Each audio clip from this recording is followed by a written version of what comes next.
जय सिया राम। स्वागत है आप सभी लोगों का हमारे YouTube चैनल श्री हनुमत धाम में। मैं शशिकांत शुक्ला लेकर के उपस्थित आप सभी हमारे YouTube परिवारी जनों के समक्ष, श्री हनुमान जी बाबा के भक्त जनों के समक्ष एक उपयोगी, भक्ति से भरा, रहस्य से भरा, ज्ञान से भरा, परम मंगलकारी, परम कल्याणकारी, जीवन में श्री हनुमान जी बाबा के स्वरूप कृपा किस प्रकार ज्यादा से ज्यादा प्राप्त हो, क्या है श्री हनुमान चालीसा पाठ का सही तरीका, इस छोटे से प्रसंग में आज आपको ये अवश्य जानने को मिलेगा। और यकीन मानिए यह छोटा सा प्रसंग आपके जीवन में एक बड़ा रहस्य उजागर करने वाला सिद्ध हो, ऐसा पूर्ण हृदय में आस, विश्वास, भरोस बाबा के चरणों का रखते हुए आपका यह सेवक आप सभी के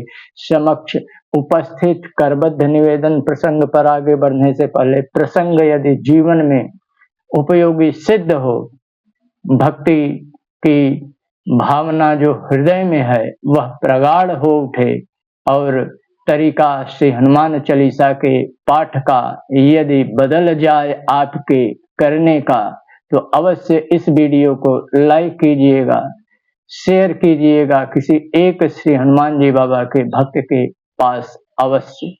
चलते हैं प्रसंग पर। श्री हनुमान चालीसा का पाठ श्री हनुमान चालीसा के रचयिता परम पूजनीय गोस्वामी संत श्री तुलसीदास जी महाराज करते हैं बंदी गृह में, अकबर के कारागार में।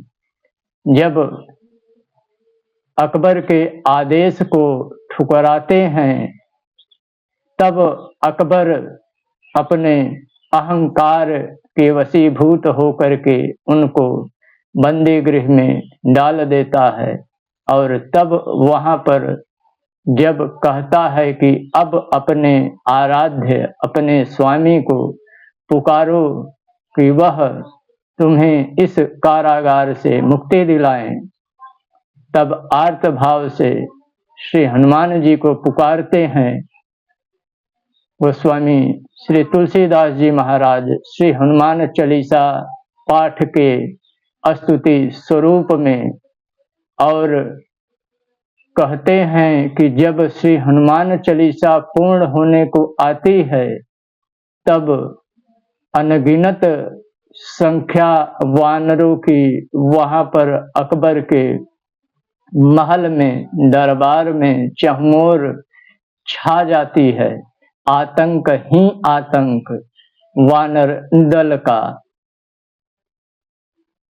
तो न तो श्री तुलसीदास जी महाराज के पास उस समय श्री हनुमान जी को अर्पण करने के लिए दीपक था, न ही धूप था, न ही पुष्प था, और न ही नैवेद्य था, न ही कुछ विशेष उपासना विधि जो होती है उसको करने में जो आवश्यकता पड़ती है, पूजन सामग्री की, आसन की, वो कुछ भी उनके पास उपलब्ध नहीं था। केवल था तो आस, भरोस और आर्त भाव हृदय में।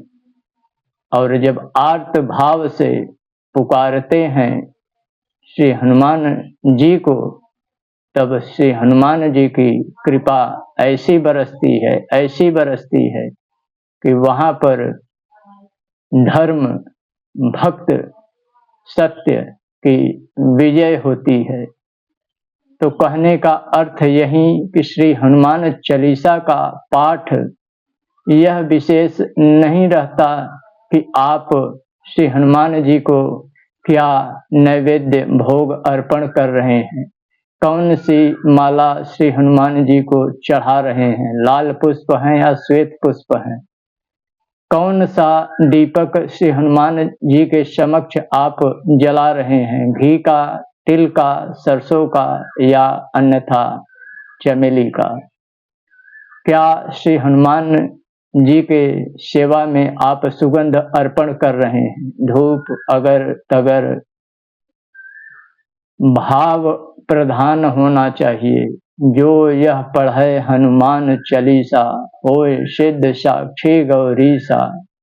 उठते बैठते चलते फिरते खाते पीते सोते नहाते जागते, हर समय केवल और केवल जो आर्त हृदय से सच्चे भाव से पूर्ण शरणागति से श्री हनुमान चालीसा का मन ही मन पाठ करता है, गान करता है, तो स्वयं का और दूसरों का भी भला उसके द्वारा किए गए पाठ से होता रहता है। ऐसा पूर्ण हृदय में निश्चय मानकर यह चलना चाहिए। और रही सही तरीका नियम उपासना विधि की, तो जब अनुष्ठात्मक पाठ जब होता है ससंकल्प सहित, तो उसके लिए कुछ अलग विधान विशेष होते हैं पूजा पाठ पद्धति के, वह अवश्य किया जाता है। तो आशा और विश्वास है कि यह छोटा सा प्रसंग अवश्य आपको एक नया रहस्य, एक नया ज्ञान, एक नई भक्ति श्री हनुमान चालीसा पाठ के विषय में प्रदान करने वाला सिद्ध हो, ऐसे हृदय में पूर्ण आस भरोसा रखते हुए प्रसंग को अब यहीं पर विराम देने की दीजिए अनुमति। मिलते हैं पुनः अगले प्रसंग में एक नए वीडियो के साथ, तब तक के लिए जय सिया राम।